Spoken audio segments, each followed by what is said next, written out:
Hello, my name's Kevin. I'm the Atypical Cripple, and I am here with Stephen Molyneux's third Gene War R over K selection. And here's the thing, if I remember correctly, I had the video. I could have looked at it earlier, but I didn't. So, if I remember correctly, this is the soup. Uh, this is really the meat and potatoes of this particular series. This connects all the dots. Well, not all the dots, but you get what I'm saying. It connects enough dots that it starts making sense. So, all the way from rabbits and wolves to the amygdala and how it triggers people or amygdala development and how people are able to self-regulate. And now we get into the whole thing of where it meets the political road, and you're going to see some things that are really going to piss you off. I know it did with me. I was so livid. Not because people don't know anything about it. It's that some people do and then they act on it. So, I'm glad this information is out there. I really think we need to get more of it out there, which is why I am republishing it to YouTube, because I do feel it is important. How important? Well, not as important as, let's say, the Bible is, but everyone's got a copy of that if you want one. What people don't have a copy of is Stephen Molyneux's R over K. And I think it's up there with this. And I think you'll find out why real soon. Especially, given the time that we are living in now. Okay, with that said, Stephen Molyneux, R over K, Gene Wars. Hi everybody, this is Stephen Molyneux from Freedom Main Radio. I hope you're doing well. Welcome to my Part 3 Labor of Love. This is Gene Wars Part 3 Policies. And I'm going to do a very brief summary for those of you who want to cheat and start here. This is a very brief summary, of course, of what has gone on in the past two presentations so that you can sort of understand where we're going with here. So the basic thesis is that there is a left-wing and a right-wing brain that correspond quite nicely to biological processes and evolutionary capacities that have been well delineated throughout the history of biology, and that there are basic physiological differences between these two brains, which we went into in part 2. So basically, let's go through this very briefly. So for decades, two main reproductive strategies have been recognized by biologists. They're referred to as RK selection theory. So the R strategy is an adaptation to excessive resources, and it generally is an evolutionary strategy pursued by prey species, the rabbits, mice, deer, insects, and so on.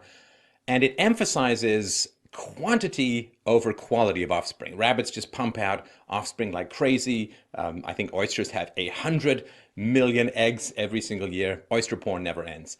And because you're not going to run out of grass, you just might as well have kids as often as possible. If you're a rabbit, you're just going to keep eating grass. And, an owl's going to sometimes swoop down, a fox is going to grab you, a wolf is going to grab you, and so on. And so you just want to pump out as many kids because you can't fight against the wolf or the fox or the owl. You're just going to get eaten.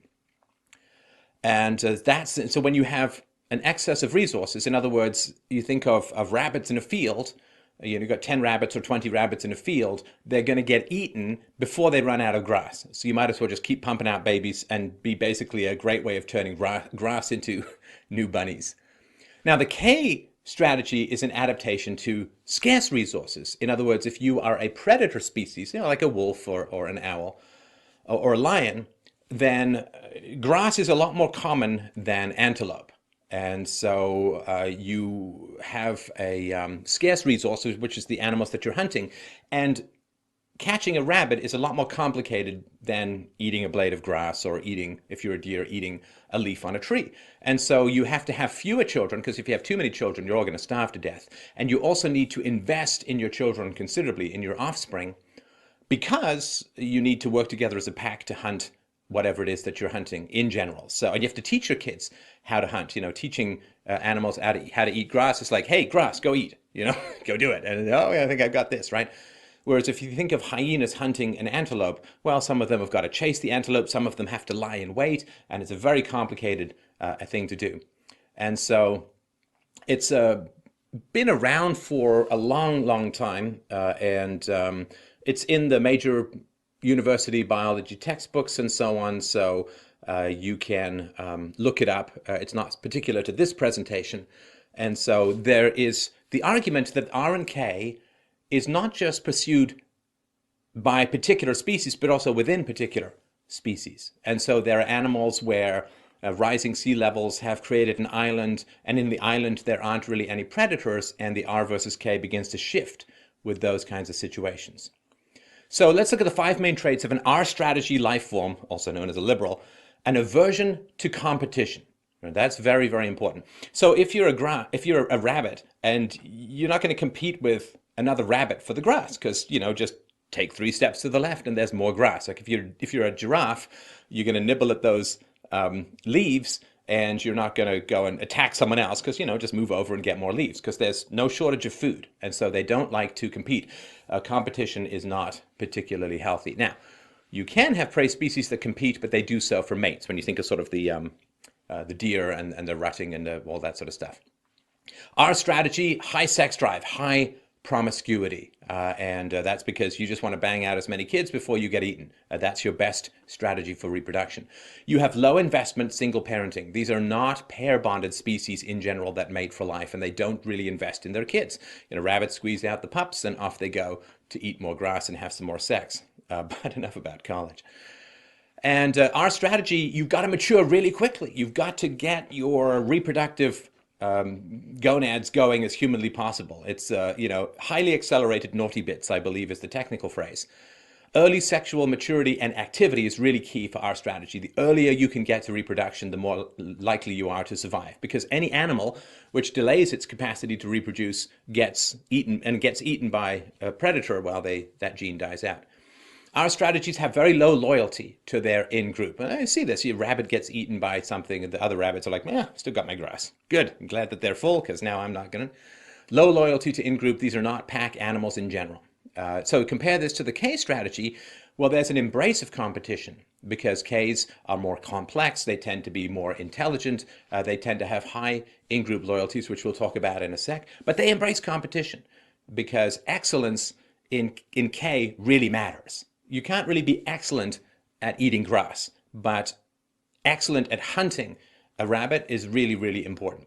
Now, because they embrace competition, they have to delay their sexual maturity, because you need to find out if the wolf you're mating with is of high quality. Can they bring a lot of meat to you? So you have to wait until after puberty to engage in monogamous sexuality, because you have to prove your worth in this situation.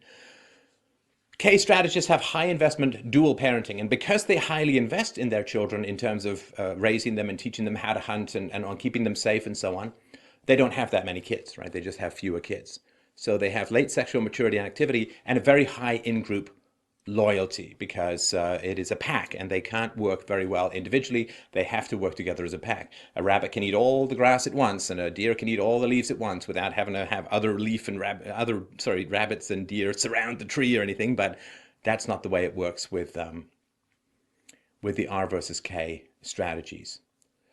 So the R versus K, my argument is that they are gene sets, and in part 2 of this presentation, this is part 3, of course, there are these gene sets, and the R versus K are gene sets that compete with each other. Human beings are the most K-selected species known to human beings, I guess. But even within humanity, there are different strategies of R versus K, which is what we're going to get into here. And R versus K tend to prey upon each other. So you can think of R versus K as human subspecies that generally tend to displace each other. And there's value in K and there's value in the R. If you have an entirely R-selected situation in society, you just have massive chaos. If you have an entirely K-selected situation in society, you generally end up with stagnation. There's not enough innovation and creativity. Like think of the multi-thousand year, not much changed in Chinese society, Mandarin rule, and so on. Now, Ks don't obviously prey literally upon Rs in humanity, but the gene sets both fight for survival using a variety of cultural and religious and political mechanisms, which is what we're going to get into here. And if you really want to understand Ks in humanity, think of sports and the free market. You know, if you win in sports, you don't eat the other team, but you carry home the prize, and this may get you the cheerleader or whatever. And in the free market, if you outbid someone in a contract or in a proposal, well, you don't eat them, they don't starve, but you've sort of won access to more resources. And so we're going to get into that as we go forward. Let's move on. So, our organisms, short lifespan. They tend to be small, and they're weak and vulnerable. They have fast maturation. And one thing that's true about biology as a whole is that fast maturation means less complexity when you mature. So something that is faster to grow is going to be less complex when it matures. Just think of human babies. It just takes forever to grow up. I mean, the male human brain doesn't really finish its maturation point until the late 20s. I mean, that's it's almost a third of a century to grow a male brain. So our organisms are prone to take risks. I mean, they have to, because they've got to go and eat, even though there are predators around. They're opportunistic exploiters. In other words, if you give them more food, they'll generally, like goldfish, they just eat until they explode. They tend to be less intelligent and experienced, but they make up for that with a very strong sex drive. Kardashians. They tend to reproduce at an early age. They have a very large number of offspring. They have very small relative size at birth. They care little for their offspring, and they have a highly variable population size. You know, if there's lots of grass, they'll grow like crazy. And if the predators go away, they'll grow like crazy. They don't have any general inhibition to growth. And that's because the limit to their growth is external predation or a sudden change in the availability of resources. Compare this to K organisms. They generally have a longer lifespan. They tend to be large and complex animals, robust and well protected. They've got horns, or they've got teeth, or they've got claws, or something like that. They tend to mature much more slowly, and they're risk averse. They like not to take too many risks. And they are consistent exploiters. In other words, they eat until they're full, and then they don't eat again, right? And they tend to be more intelligent and experienced as animals. They have a weaker sex drive. And that's because having too many children is very bad for the gene pool. They reproduce at a later age. They have a small number of offspring who have a large relative size at birth. They put a huge amount of care into their offspring, and they tend to have a stable population size. All right, so let's get into the details. Let's look at something like abortion. So we have conservatives and we have liberals, or left. I'm going to use left versus right because it's a bit more of a common way of looking at things. So if we look at our organisms, those who are on the left, well, our organisms have low investment in offspring. They generally avoid monogamy and pair bonding.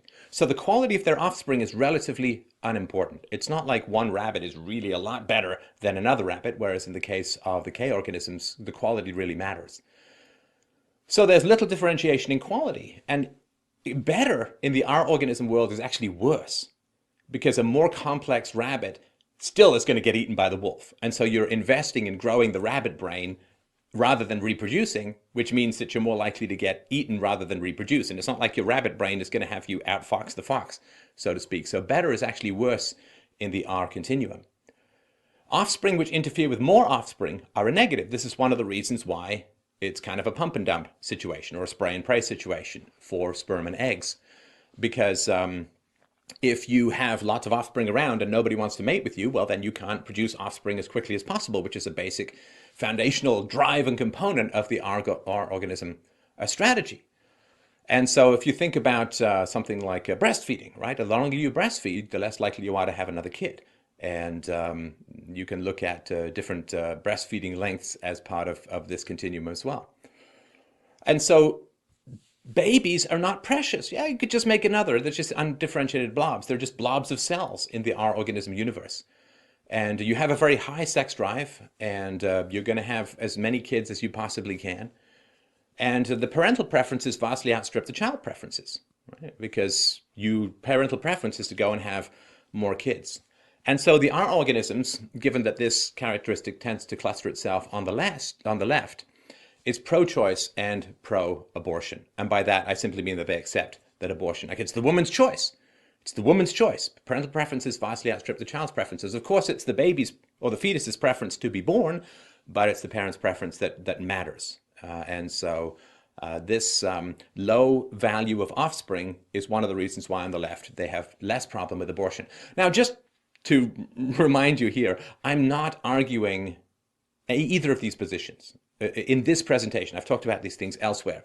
I'm simply trying to delineate why there is a left-right divide, why it's so common, and why it ends up with particular positions. So I just really want to be clear. I'm not pro or against any of the positions I'm putting forward here. I'm simply pointing out the biological markers. You know that old parenting joke, you can be replaced. You know, I can just make another one of you. And that is very much an R statement. Now, K organisms, the high investment in offspring, monogamy, and pair bonding, the quality of the offspring is essential, which is why you have to put so much time and effort into finding a capable and quality mate and investing in your kids. There's a high differentiation in quality, right? A wolf who's really good at hunting is a lot more valuable than a wolf that's really bad at hunting. In fact, a wolf that's really bad at hunting will drag you down. But there's no such thing as a rabbit that's really good at getting grass. I mean, there's no differentiation. So better in the K organism is actually better, not just for you, but for the pack as a whole, right? If you think of it in terms of sports, right? There aren't many players who in hockey said in Wayne Gretzky's heyday, I don't want to play with Wayne Gretzky because he'll make me look bad. It's like, well, no, Wayne Gretzky was a fantastic player, also had a remarkably high number of assists in that he was a great team player. And so having somebody of high quality on your team is really, really important. Maybe they'll get the cheerleader, so to speak, but you'll get to win more games. So a really good hunter in the wolf pack gets everyone to feed better. So quality is actually better for the entire gene set of the pack. Offspring which interfere with more offspring, that's fine, no problem at all, which is why K-selected organisms tend to breastfeed a lot longer, because too many children is bad for the K, because they can't invest in the quality of their offspring as much. And so you've got people who consume resources but who aren't going to grow up to produce as many resources because they're lower quality. And you can't just make another in the K-selected organism world, because it's a longer gestational period, it's a tougher birth usually because there's bigger brains to pass through the birth canal, longer breastfeeding, it's a huge investment in offspring, so you can't just, hey, I'm going to make another. And babies are worshipped. They're incredibly precious. K organisms will go to huge lengths to keep their babies safe and secure. And because of that, there generally is a lower sex drive among K-selected organisms, because fewer children are better. And as we talked about in the last presentation, which we'll get into in a slide or two, K-selected organisms do not have a thirst, an insatiable thirst for variety, which we'll get into. Child preferences vastly outstrip parent preferences, right? If you're a K-selected organism like a human being and your kid cries in the night, you get up and you take care of your kid, because the parent preferences are insignificant relative to the baby or child preferences. And so because K organisms place such high value on children, and human beings can be somewhat divided into a K versus R continuum, the K organisms, which are people on the right who are generally religious, are anti-abortion because children are incredibly precious. And R's generally on the left are atheistic, materialistic, and secular.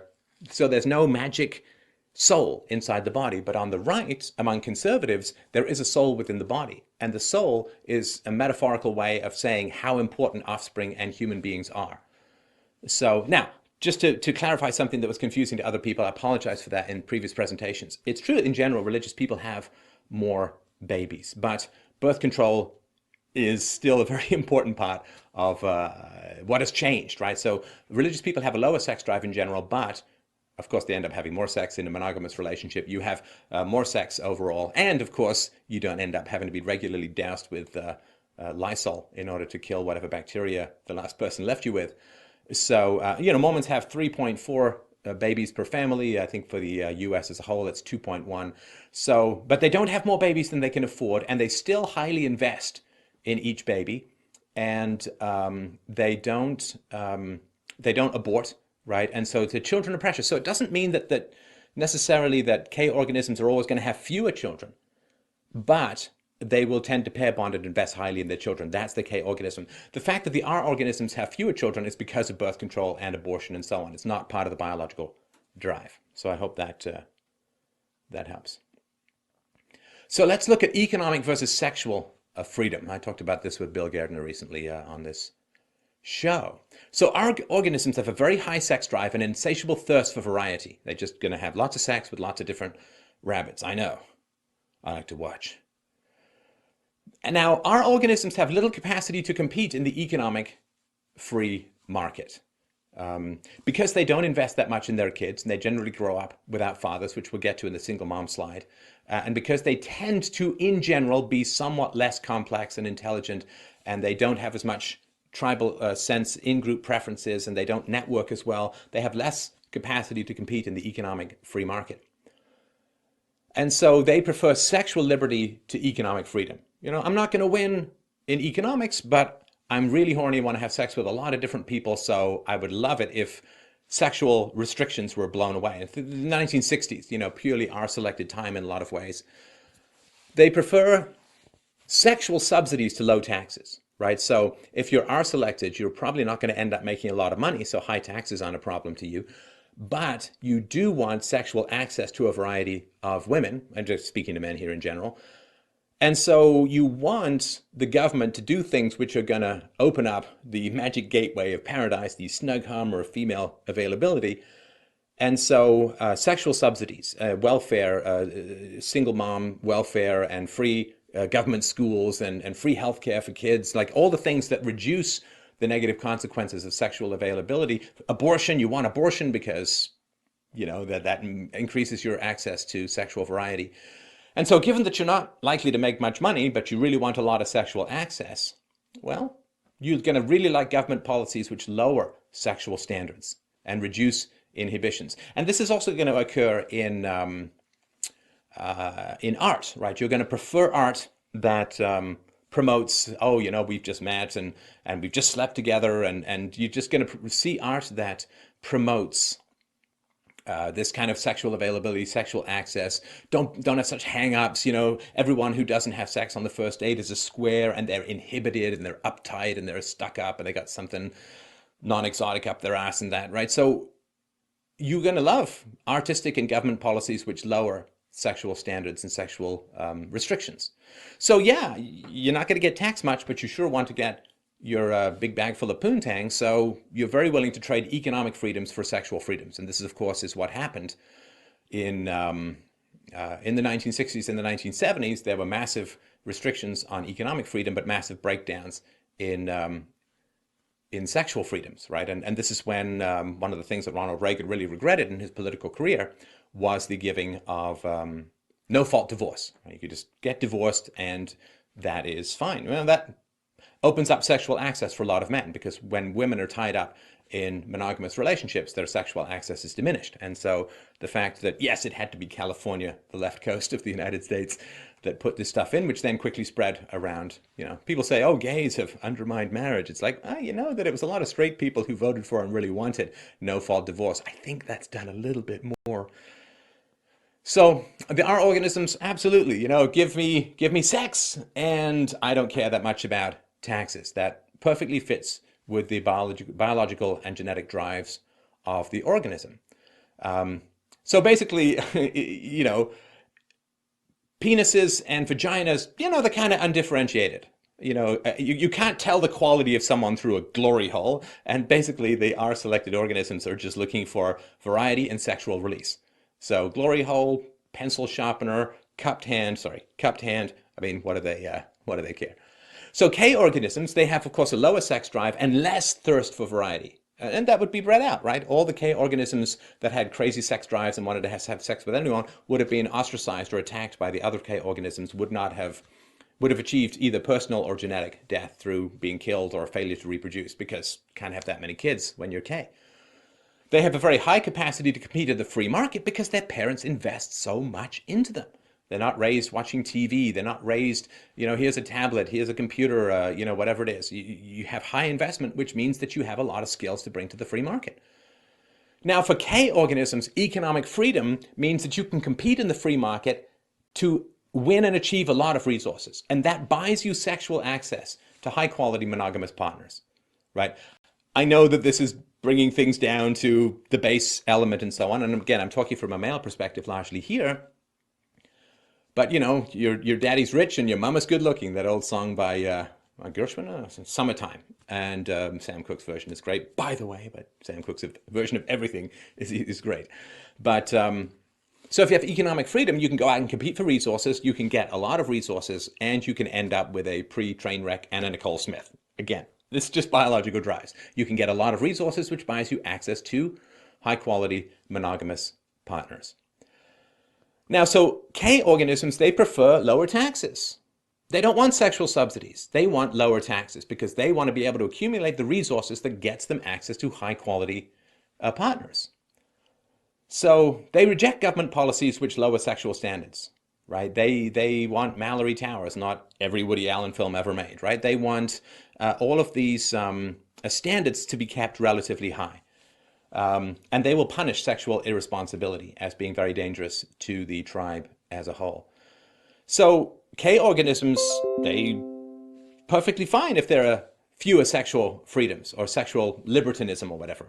They want economic freedom because competition enhances high quality sexual access, which is why you have people on the left constantly saying, let's just, make love, not war. Let's just have sex. Let's have sex. Let's lower the standards. Why are you so hung up? And fine, you can raise my taxes. I don't care. Whereas people on the right, the K-selected organisms, they say, I'm not that comfortable with all this sexual activity and sexual freedom. It's really not good. But I don't want high taxes because that's going to interfere with my ability to get the resources that get me the high quality partner. So let's look at radical feminism. So our organisms, which we'll talk about in the single mom presentation in a sec, our organisms flourish, the R organism gene set, the R gene set, really flourishes when the dads aren't around. Because when a father isn't around, the signal that gives to the genetics and the epigenetics of the epigenetics in particular, these are the genes that change based on environment, that turn on and off based upon environmental cues. When you grow up without a father, this signals to you one of two things. Either your father has been killed, in which case you're in a dangerous environment, an unstable environment, and unstable environments with predation, of course, are the breeding ground for the R-selected gene set. Or your father just doesn't stick around, in which case you're in a low parental investment situation, in which case, your R gene set is what needs to grow to succeed within that. So radical feminism in general promotes hostility to men. And because it makes, and when men are unstable or somewhat absent or somewhat not around, that promotes higher sexual drives among women. And it has them want to mate with somebody who's more physically perfect rather than more morally good and stable and reliable, which is why, the young women of today so often go for, bad boys with abs, and hella good hair, as Taylor Swift says. They want physical cues of excellence rather than stable cues of strong and consistent and responsible and reliable provider. So if you promote hostility to men among women, constant scare in the West of, rape culture, you're in a rape culture, you're going to get raped, you rape, patriarchy, men are bad, men are evil, right? Okay, so that provokes a higher sex drive. That promotes irresponsible sexuality with regards to K-selected preferences.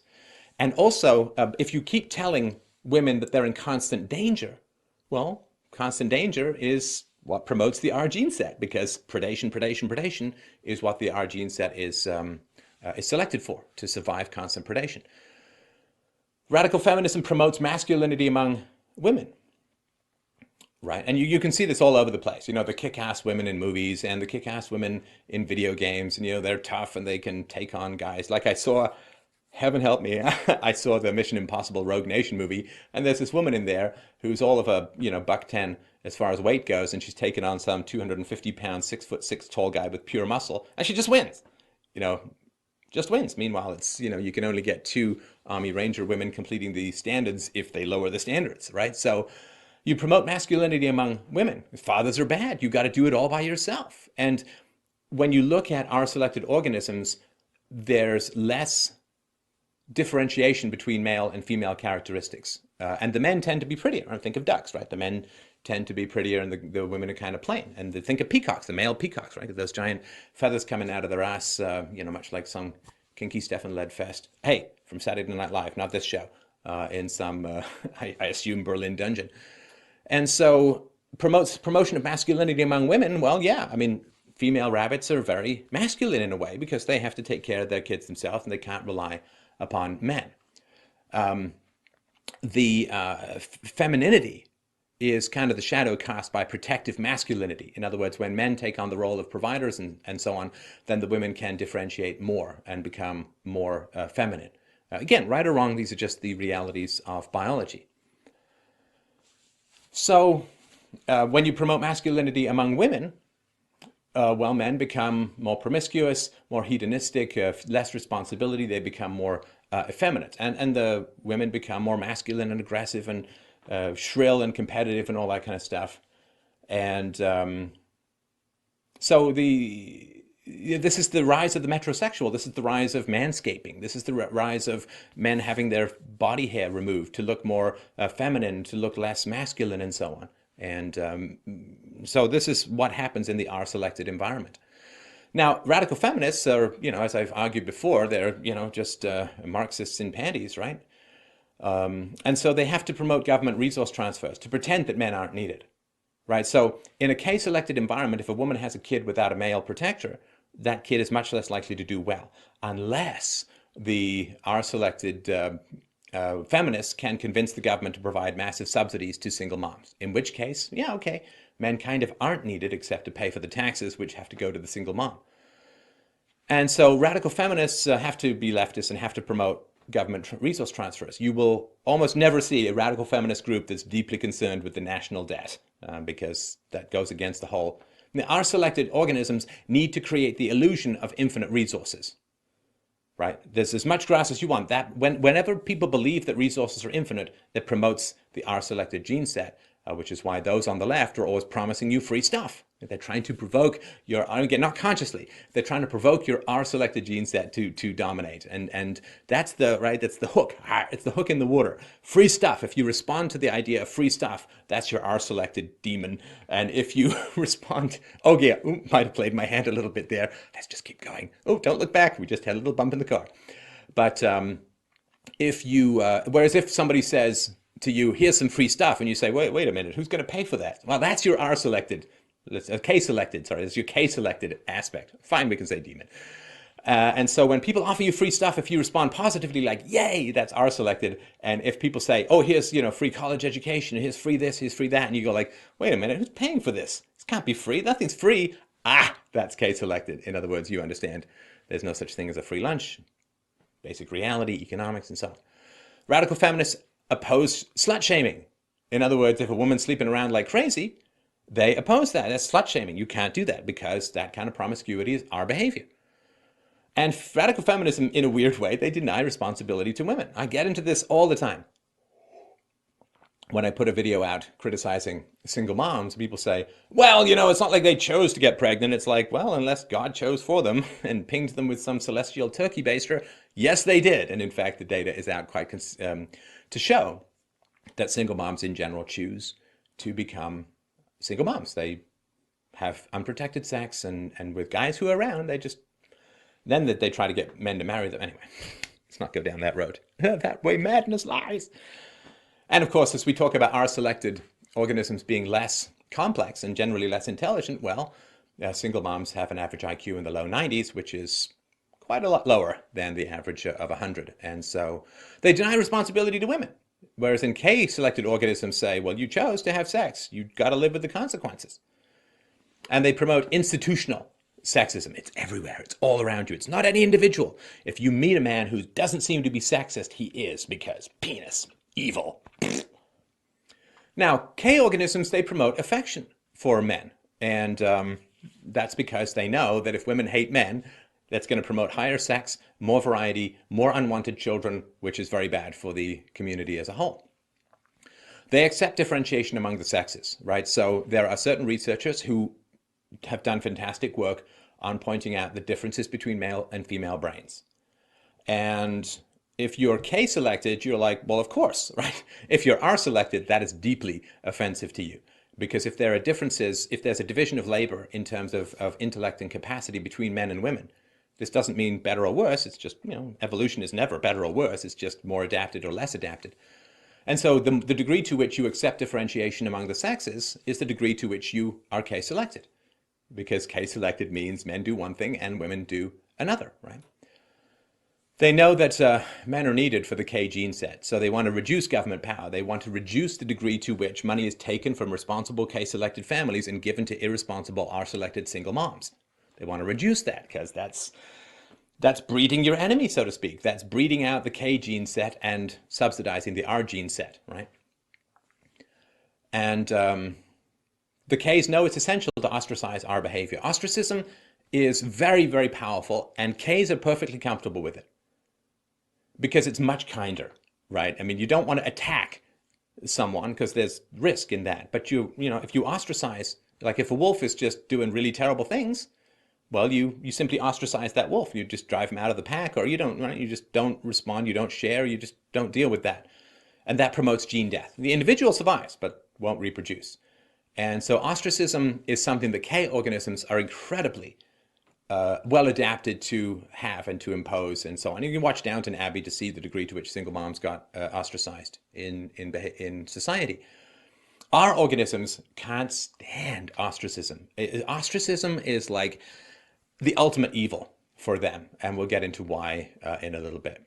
So they're going to deny institutional sexism. They're going to say there's no magic structure that people's brains are formed by. You judge each individual and you look for better and worse. So our organisms with regards to single motherhood. So the R gene set wants high stress, low investment, father absent families because that is the petri dish, that is the fertile breeding ground for the R gene set to reproduce. And there's not any particular help in empathy, right? Empathy is not a very R-selected trait for a variety of reasons. Right? If you really care about your friend who's getting eaten by a wolf, well, the wolf's probably going to eat you too. So you got to just run and abandon, right? Now, single moms, and again, I know there are single dads. We're just dealing with the vast majority of things, right? Single moms, well, they go to the government and they say, give me all these resources. They must not have empathy for the people whose resources they're taking based upon their irresponsibility. So the R gene set wants to create a large dependent R army, which pillages from the K group. Because if everyone's an R, there's very few resources to strip. So some people have to be K, and in order for the R to have stuff to steal from. Like if everyone's a thief, there's nothing to steal. Now, the Rs will hold up kids, like, oh, you got to help these kids, you got to save these kids.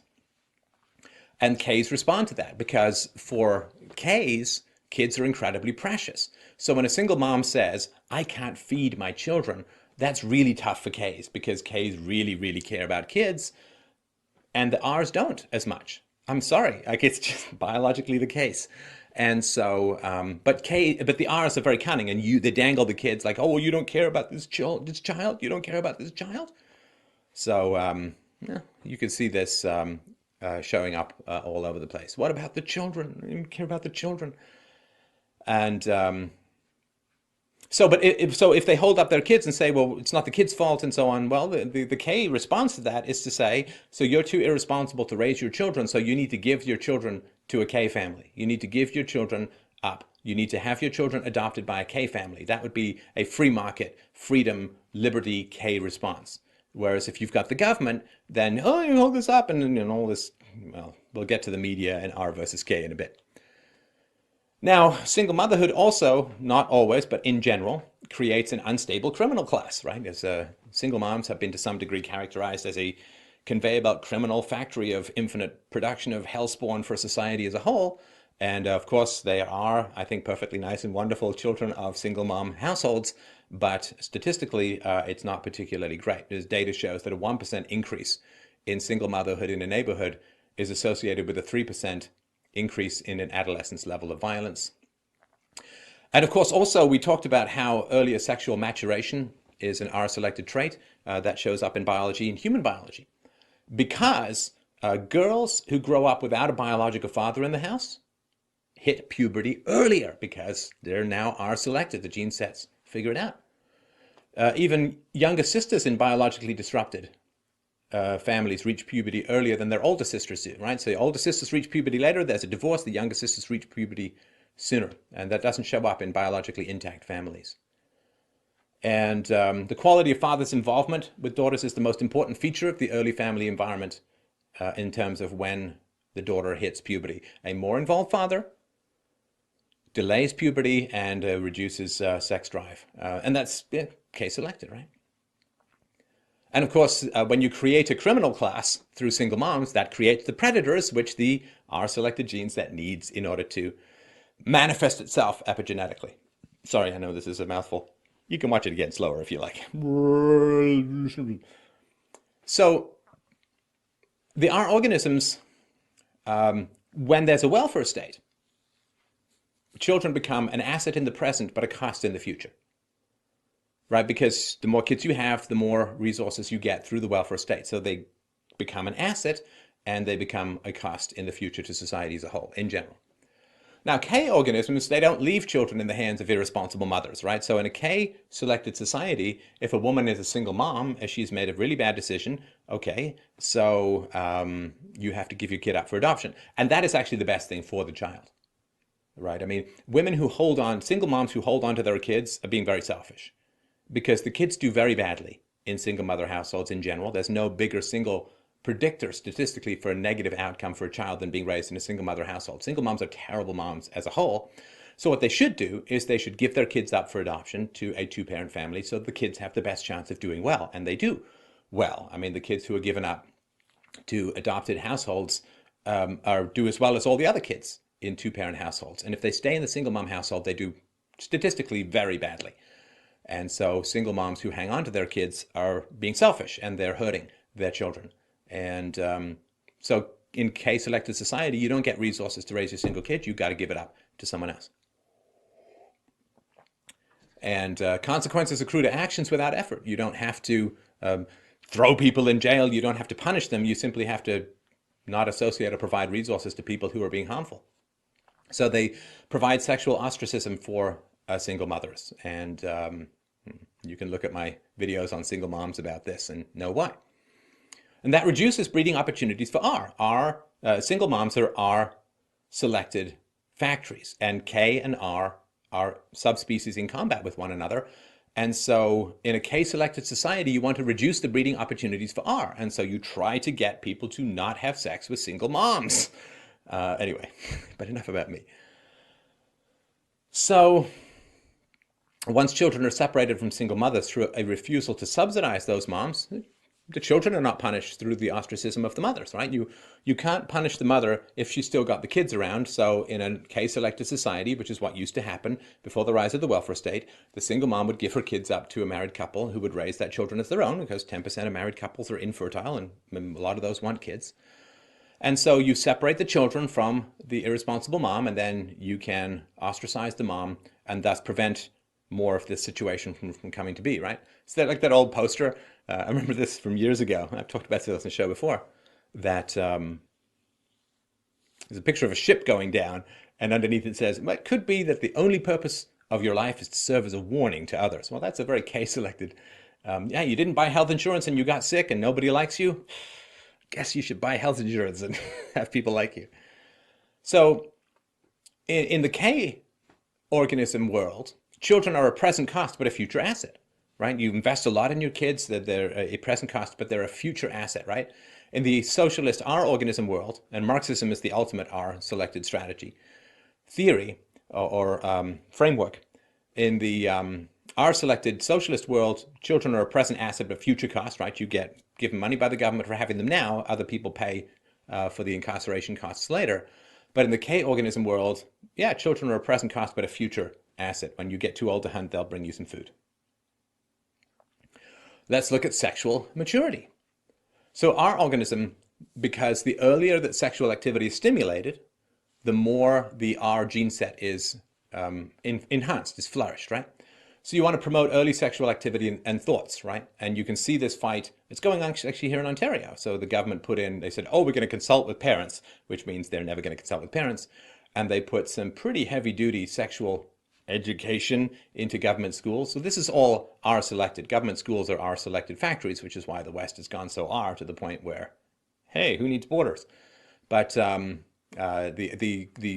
get to government teachers in a sec, but it's a pure R environment, which is why they want to teach kids about sex a lot. Why government schools would have anything to do with teaching about sex is incomprehensible to me. That is the job of the family. But the R selected gene set wants to promote early sexual activity and thoughts as much as humanly possible because it lowers the need for quality, right? Anything which lowers your capacity to bang based on quality, you know, like I put out for virtue is my basic t-shirt.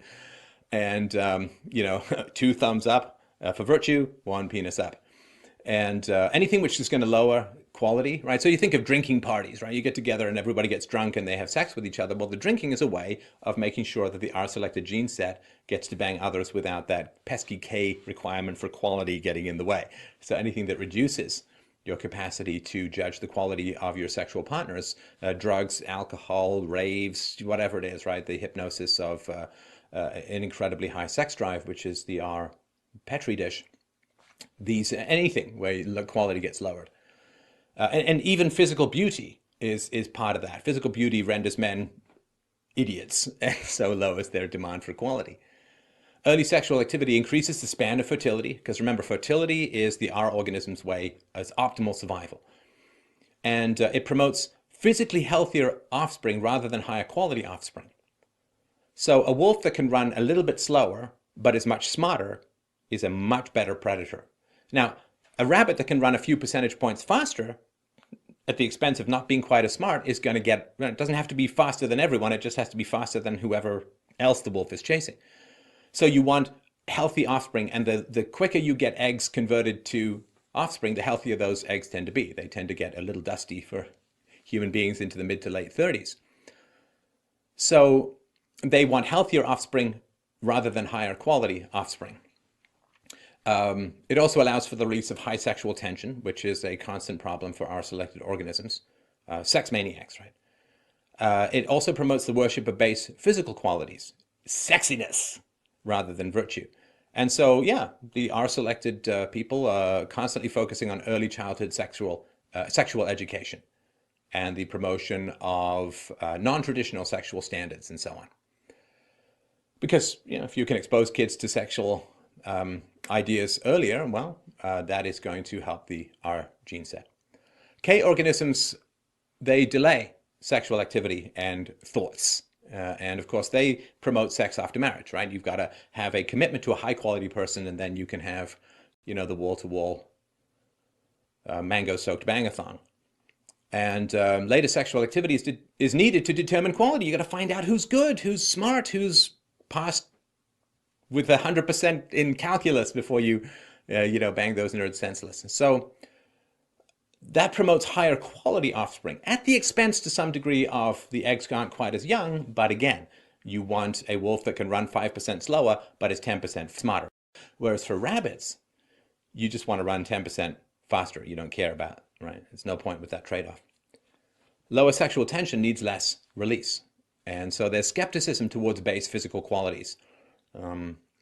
Books I read that were very influential to me when I was a kid by Enid Blyton called Mallory Towers, Malory Towers, constantly promoting quality of character and great skepticism towards, the girls who just spend all their time primping and putting makeup on and fluffing their hair. They're all just shallow idiots that nobody wants to have anything to do with. So the skepticism to base physical qualities, and they put out for virtue, not just sexiness.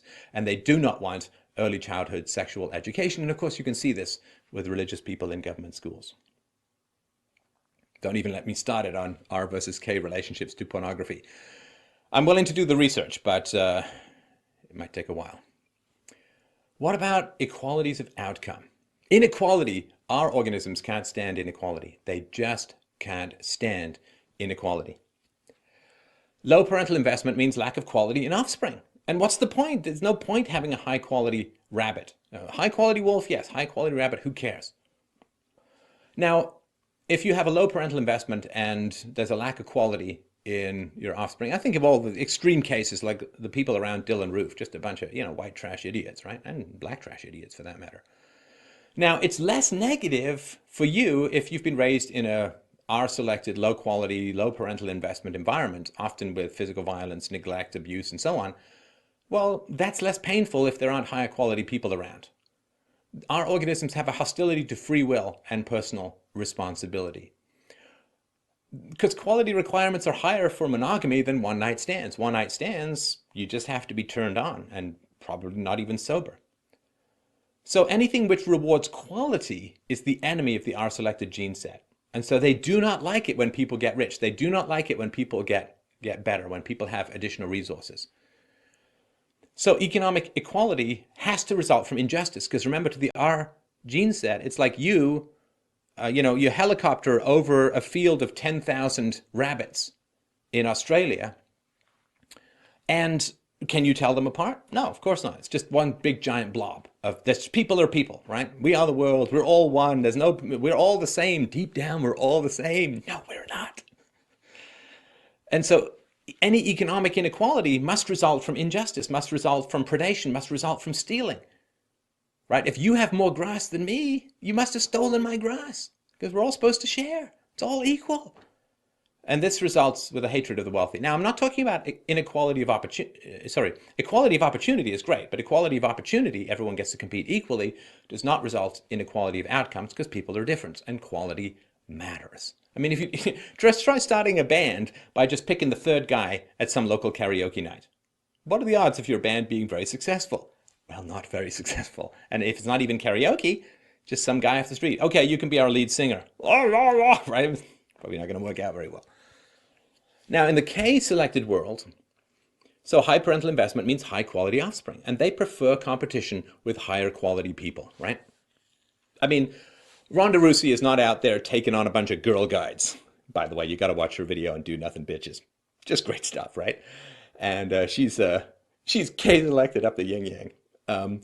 So they prefer competition with high quality people. You want to go up against the best, because that's the only way you're really going to enjoy your victory. So they prefer free will and personal responsibility, because free will is how you differentiate quality, personal responsibility. If you look at the debate around the IQ bell curve, the R-selected, the people on the left say, well, everyone can be smart, you just have to give them the right environment. There's no fundamental difference between people other than the environment. So if you take someone with an IQ of 80 and you put them into Stanford, they'll do really well. And the data does not support it. The data does not support it. I mean, think of the Head Start program. What, $100 billion plus trying to get inner city kids to do as well as non-inner city kids. Complete failure. Complete failure. It's like saying everyone's 7 foot tall if you just give them the right food. No, they're not. It's true that malnutrition will cause you to be stunted, but extra food just makes you grow wider rather than taller. In the K organisms, they relish and respect and prefer and understand and accept that there are innate differences, because that's the whole point of the K organism, is to prefer the innate differences and breed to enhance them. So yeah, they have to advocate free will, personal responsibility, and so on. Anything which punishes quality is an enemy, right? So for the R organisms, anything that rewards quality is the enemy. Right? If you're really good at business and you make a lot of money, well, you just must be a thief who stole stuff, and you're corrupt and you're nasty and you're evil and blah, blah, blah, right? But for the K organisms, which is why high tax on the wealthy is an R-selected trait, whereas the K organisms, well, anything which punishes quality is the enemy. There's an old statement about Americans. Americans are never poor. They're just temporarily embarrassed millionaires. You know, that there's this, I want that ring. I want that brass ring. I can get there. You know, like I grew up in a really poor environment, a really poor single mom household. I knew rich people I didn't resent them. I'm like, I'm glad you're there because I'm just going to do what you do and get the hell out of this hellhole. So economic inequality for K-selected organisms, it doesn't result from it results from intelligence and decisions. Whether that intelligence is something you've worked for or is something innate, doesn't matter.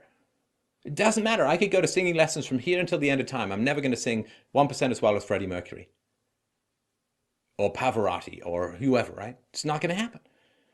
So there's some things that are built in, and there are some things which are based upon your intelligence, decisions, your commitment, your hard work, your willingness to sacrifice personal pleasure in the moment for the sake of good rewards later, which is a purely K-selected trait, which we'll get to in a sec. And so K organisms, they don't hate the wealthy, they respect and envy the wealthy. Envy means I want to be like you. Hatred is I can't be like you, so I'm going to make you like me, miserable, flat, and poor. So inequality of outcome, yeah, there are rich and there are poor people, and K's are like, that's great, and R's are like, well, that's horrible, and that's the result of injustice, and let's go screw up the rich people. Let's look at immigration. So again, this is not arguments for or against, this is just the biological drives. So our organisms have very low in-group preferences, right? So in America, you have a largely Protestant Christian country that was founded that way and made that way for hundreds of years. And on the left, they're like, let's bring everyone in. The low in-group preference. Our group is not better than anyone else's. People are people. Everyone's the same. There's no differences in IQ. There's no differences in culture. There's no differences in ambition. Everyone's the same. And if you bring anyone to America, they'll be just like Americans because it's all environment, right? So they're very low in-group preferences. Now, remember, R is genetically in a battle to the death with the K. So anything which destroy K thoughts and persons is a plus, right? So this is what happens on the left, is they put out this meme or this general idea, everyone's the same, and if you prefer your own group, you must be a racist, a xenophobe, a bigot, you are a horrible human being.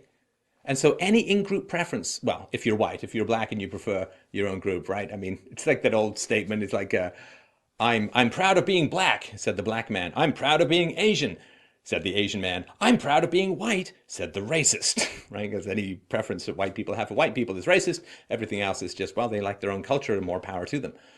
And so if you have any kind of in-group preference, the R-selected gene set will just scream at you and scream at you and scream at you and try and destroy your life and get you fired and so on, because they want to destroy in-group preferences, thoughts of quality and differentiation. So for our organisms, skepticism towards the value of outsiders is incomprehensible. Like they touch Adios America and Coulter's book, and they explode. It's matter and antimatter. How could you be skeptical towards the value of a quarter of the Mexican population moving to the United States? Same thing that's happening in Europe at the moment. How could you be skeptical about the value of 500,000 Muslims pouring into Germany every year? Skepticism towards the value of outsiders is incomprehensible because rabbits aren't tribal. They don't have an in-group preference. They don't, right? That rabbit over there, yeah, he's the same as me. But K's know that it's different. The importation of R-selected women in particular is of great value. If you can import more R-selected women, not only will you gain sexual access because they have low standards, but also it will drag down the standards of your local women as well. Now they prefer outside R, the R organisms, the R people, they prefer outside R to internal K.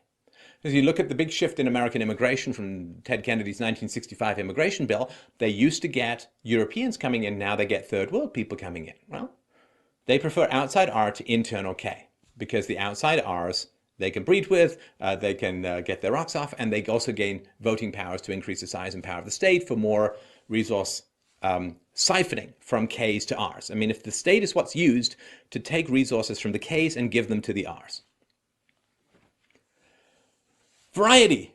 I mean, the R-selected organisms are crazy for variety. They get easily bored. They need constant stimulation. So for them, diversity is a strength. Yeah, well, diversity is fantastic because it breaks down the the K-selected culture.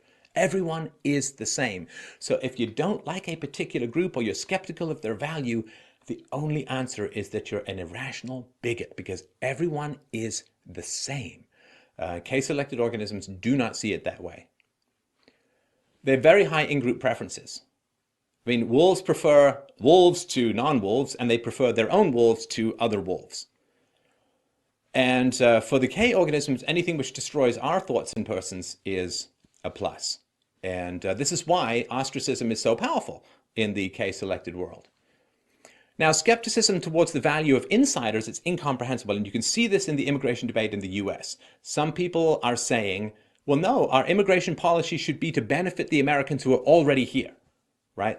Because they're the in-group. They are the American tribe. And again, it doesn't have to be white people. It can be anyone, but the people who are already here.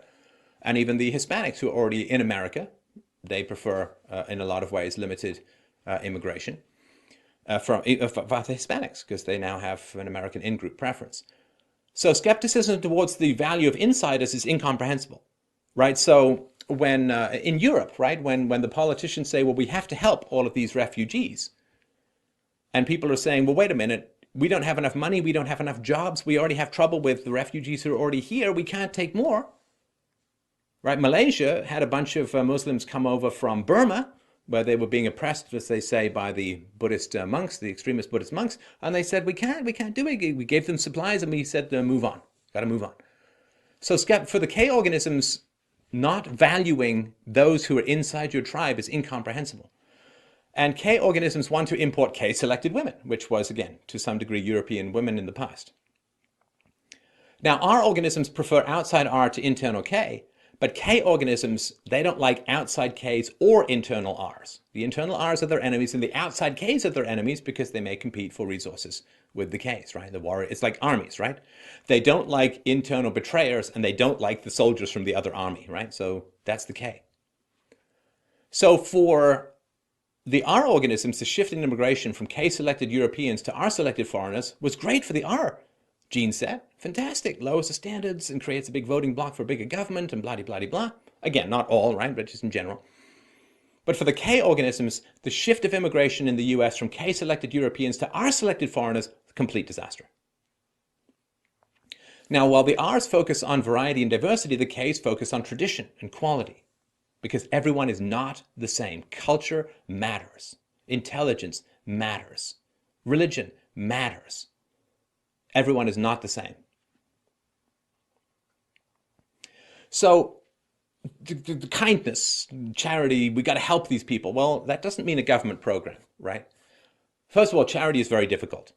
Very difficult, because there are accidents in life where we should genuinely help people. However, people who've really screwed up, they like to pretend that it was an accident or it wasn't their fault. And so they mimic, right? Irresponsible people mimic people who are who have negative things in their life as a result of an accident. It's really tough to differentiate these people. Even charities have a great deal of trouble doing it. I mean, I give money away to my listeners sometimes. Sometimes it's been very successful and sometimes it's been a complete disaster. And I get a pretty good judge of people. It's really tough. You certainly can't do it from a welfare state office hundreds or thousands of miles away. So state welfare versus private charity. State welfare is coercively put into place, right? You take money from people through taxes by force or counterfeiting or debt or whatever it is. You take money by force and you give it to people. That is theft, technically, in the transfer of wealth against people's will. Private charity is a different matter. Now, so when I talk about criticizing state welfare, I'm not talking about not helping people. You can help people a lot better with private charity. So welfare promotes sexual irresponsibility, because you don't have to be that careful who you sleep with, because the government will give you resources, right? You can marry the head honcho of government cheese provision. You can get all your resources from the government, so you don't need to be that careful about the man you sleep with. Welfare reduces the requirements for equality. That's the government provides. You can just bang some thuggy hottie and, get money from the government. Economic determinism also destroys the concept of quality. You are a result of economic determinism. It's a very Marxist idea, right? That the poor classes is just economic determinism and so on. It destroys the concept of quality or personal choice and responsibility. Welfare reduces the need to invest in offspring, which produces the next generation of R-selected human beings. Because if you're going to compete in the free market, you really need to invest in your kids, because you've got to teach them all this cool stuff that they're going to use to succeed in the free market. If, as is in America now, you've got generations and generations on welfare, well, what do you need to invest in them for? Just plop them in front of the TV, let them run wild, go on off and have sex with your new boyfriend. That's going to produce your next R's, right? The fantasy of infinite resources is fundamentally what feeds the R gene set, right? So things like the gold standard and things like Bitcoin, where the production of resources, particularly currency, is limited, is very case-selected, which is why you see the case-selected people on the free market side, the libertarians and the Republicans who are genuinely free market, they're promoting the end of central banking, which is creation of money out of nothing, bypassing the natural restrictions of reality, at least for the moment. Because when you get central banking, when you get the government's capacity to create money out of nothing, you create this fantasy of infinite resources. That feeds the R gene set. Why bother with quality when everything is free? Now, welfare also enables and encourages hostility towards men. Because what's going to happen is when there's a welfare state, a lot of women are going to breed with jerks. And those jerks are going to then abandon them, which makes them very angry towards men, which they then take out on their sons, which then further produces jerks in the future, which further breeds the R gene set. It's perfect. I mean, it is really just like feeding the R gene set. Now, for K organisms, there's voluntary charity, and that promotes sexual responsibility, which is very good for the K organism. And so if you are a widow rather than a single mom, your kids are going to do fine statistically. You know, the father dies somewhere or whatever by accident, then it's not the single mom as you chose to get married. You chose to get divorced, or you chose to have children out of wedlock, and that's your single mom by choice.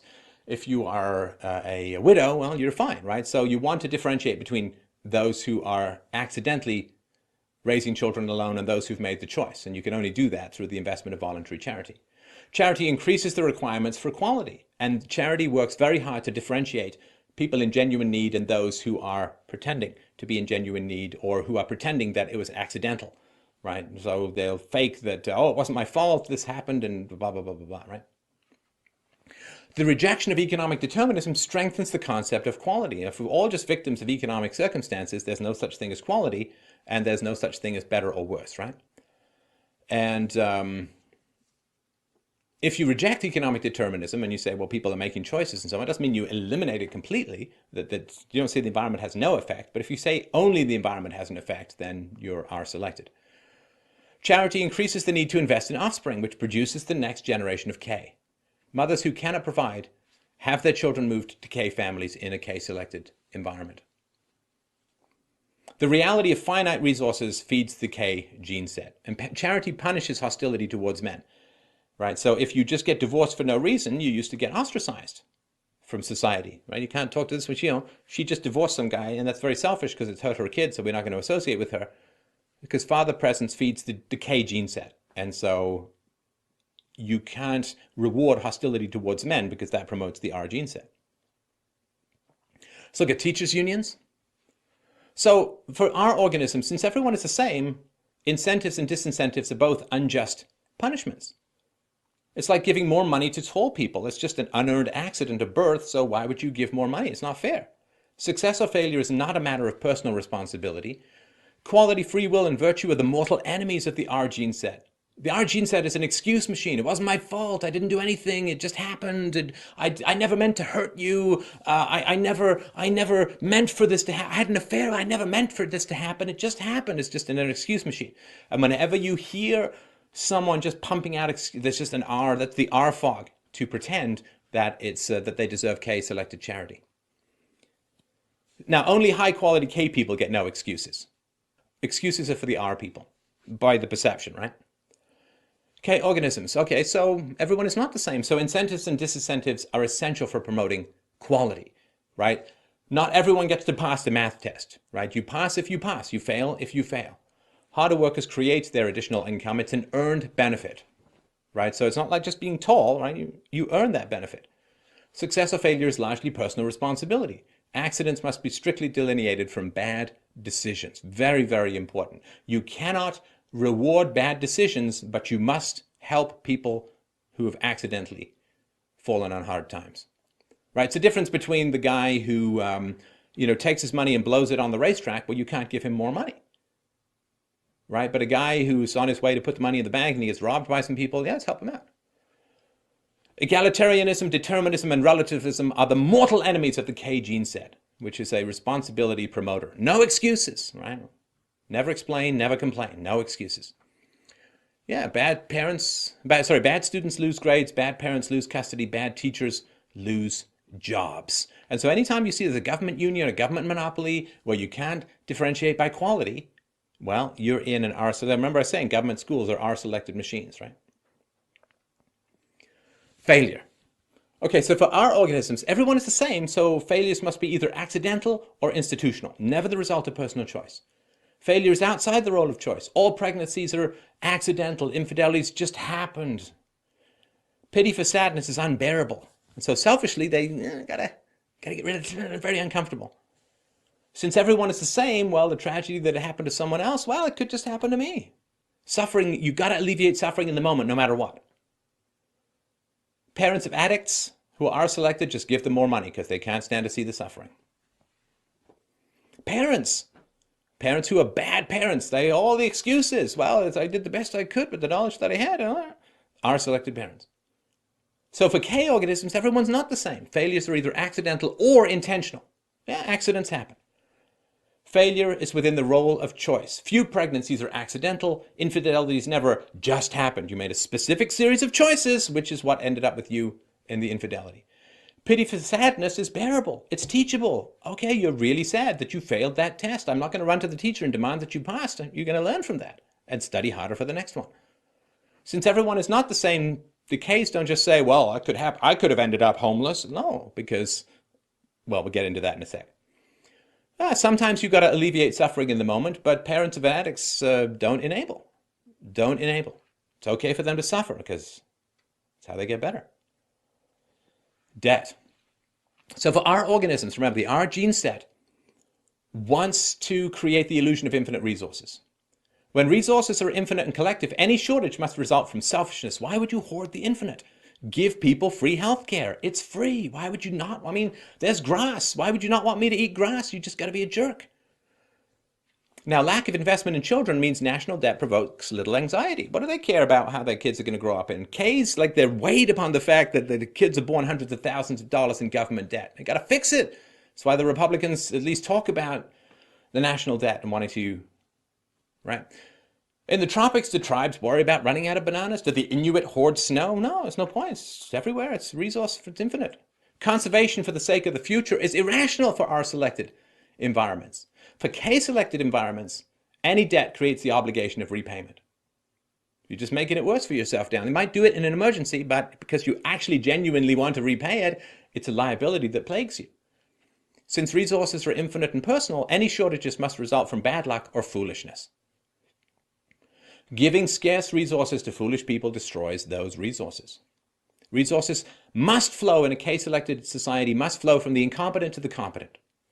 Conservation for the sake of the future is essential. You think of farming societies. Farming societies, they have to defer gratification. They have to hoard their food. They have to survive the winter. They can't eat their seed crop. They have to work really hard. They have to plant crops that they're not going to harvest for months or maybe even years. A lot of deferral of gratification, a lot of managing of resources. Or, other places, just food falls down off trees and all that kind of stuff, right? And think of Europe. Like, Europe at the moment is not holding on to its heritage and protecting its culture because there are very few native European whites who are having kids. So what do they care, right? It's like John Maynard Keynes, the famous fiat currency addicted economist. People would say, well, what about the long run? That's a K-selected question. What about in the long run? What happens when we have to pay this money back? K-selected people care about that. R-selected people, he said, in the long run, we're all dead. Well, no, not because he was gay, didn't have any kids, right? So no, if you have kids, it matters. Gun control. Our organisms, well, physical aggression is suicide for the R gene set. Rabbits don't fight the wolves. So in humans, they prefer verbal abuse. The Saul Alinsky just tear at people. Now, constant danger feeds the R gene set, and guns have been well proven to reduce criminality, right? The more guns, the less criminality. Less criminality is not good for the R gene set. The R gene set has to feel vulnerable in the face of predators or criminals. So constant danger feeds the R gene set, so they want to eliminate guns so that more criminals will provoke more R-selected reproduction. So citizen disarmament is a double plus for the Rs. So since everyone is equal, criminals elicit sympathy. Oh, that could have been me if I'd grown up in that environment. That could have been me, because everyone's equal and it's all environment, right? Rabbits have no control over their environment. They just, is there grass? I'll eat it. Is there a vagina? I'll screw it. Okay, I guess I'm done until tea time. But The K-selected control their environment, right? So the fact that there's passivity and determinism in the R-selected mindset is perfectly predictable. And our organisms, they don't want to compete in an equal contest. They don't want to knock on Ted Nugent's house and say, hey, Ted, I want your guns. No, they want to use politics. They don't want to risk anything personally. If they want free stuff for themselves, they're not going to go with guns to their neighbors because their neighbors can shoot back. They want the police to do it. And rabbits can't be wolves. If rabbits say, well, all teeth and claws are going to be banned, well, rabbits will still survive, but the wolves won't. So if you're a weenie who's never going to defend himself, yeah, get rid of guns. K organisms, assertiveness is natural. Verbal abuse is an admission of defeat and impotence. For a K-selected organism, when you see someone screaming verbal abuse, that person has lost, and you've lost all respect for them. You know, like if you beat me in tennis and I run off and throw my racket and say, well, you're just a jerk, right? I mean, K-selected people, I guess R-selected people are like, oh, he's hurt, let him win. K-selected people are like, dude, not only did you lose at tennis, you lost at breathing. So the criminal is not me. K-selected organisms, there's me and there's people really, really different from me. The criminal is not you. There's not everyone's equal. That could have been me. The criminal is not me. They're willing to shoot in self-defense. So there's value for the guns. Stability and diminished danger feeds the K gene set. So eliminating criminals serves this purpose of feeding the K gene set. They want to compete in an equal contest, even with a criminal. Now, they can't oppose the R's plus government power, right? Which is why Ks are dying in the West. Ks ally naturally with limited security powers. And they want to compete with R's on an even playing field, which means no central bank. No central bank. A central bank means you don't have to weigh differences and weigh options and be intelligent enough to know the long-term effects of your predations. Security in life. Security in life. The social safety net. So for our organisms, everyone's the same. Love is an illusion. You're not driven by love to have sex. You're driven by lust to have sex. So because youth and sex appeal is so important to our selected organisms, security diminishes in life as sexual attractiveness decreases.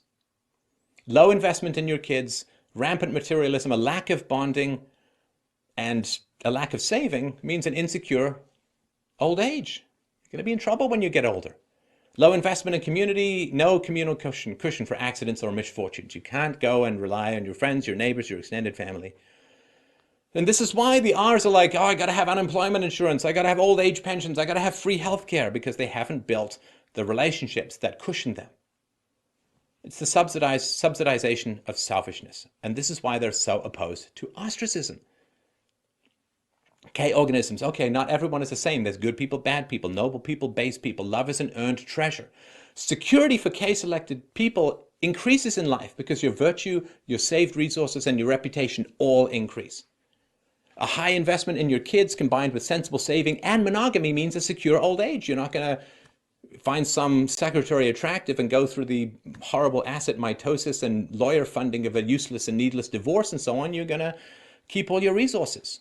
High investment case or a tribal, they invest in their communities, strong communal cushions for accidents and misfortunes. So they want the freedom to spend and save. They want charity. They don't want government welfare. There are negative consequences of selfishness. They embrace ostracism, which is unbearable for our selected organisms because they don't have the social cushion. You can handle ostracism if you've got people who love you. You can't handle ostracism if all you've done is sit-ups rather than learn how to be a good person. Government. And we'll end here, and I appreciate your patience, the lengthy presentation. Our organisms, they want unlimited majority democracy, where verbal abuse and praise shape social policy. Right? Do you have doubts about immigrants from opposing cultures? Racist! Nobody looks at the data, nobody looks at the numbers, nobody asks, hey, I wonder how many Swedish women are being raped by foreigners. No, nothing, no facts, no data, no information, you're racist, right? Just scream, right? That's what they want.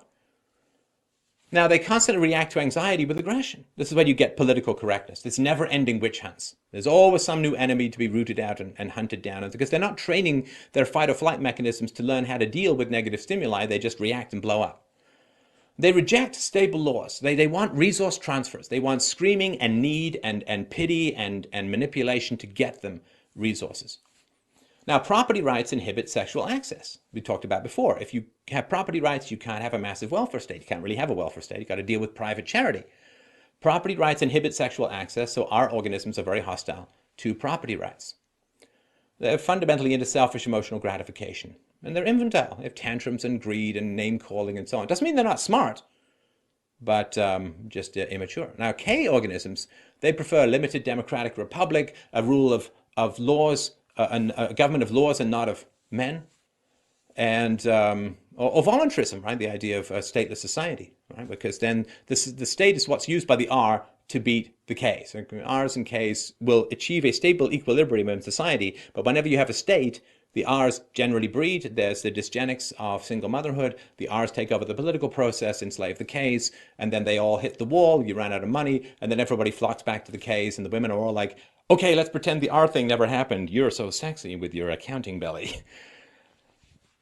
So verbal abuse and praise is an admission of failure. Like if you try and manipulate people by just, oh, I love you so much, you're so great. Yeah, nah. Now, K organisms enjoy mild anxiety as a performance stimulant. They don't freak out and verbally lash out at people. They're unafraid of language. Sticks and stones may hurt my bones, right? But words will never harm me. K organisms prefer stable and predictable laws, right? Because they want to be in control and they want to have predictability. Unpredictability and predation is what breeds the R gene set. And so the Ks want stable and predictable laws. You can't have that in a majority mob rule late democracy like we're living in now. And, you don't need a giant drug war to keep drugs away from kids because parental investment does that. You reject debt as destructive to children. No, it is irresponsible to go into national debt to feed people's needs in the here and now because the kids are going to have to pay, and it sure as hell isn't their fault that some woman hooked her stilettos into her hoop earrings with the wrong guy. It's not some kids in the future's fault, right?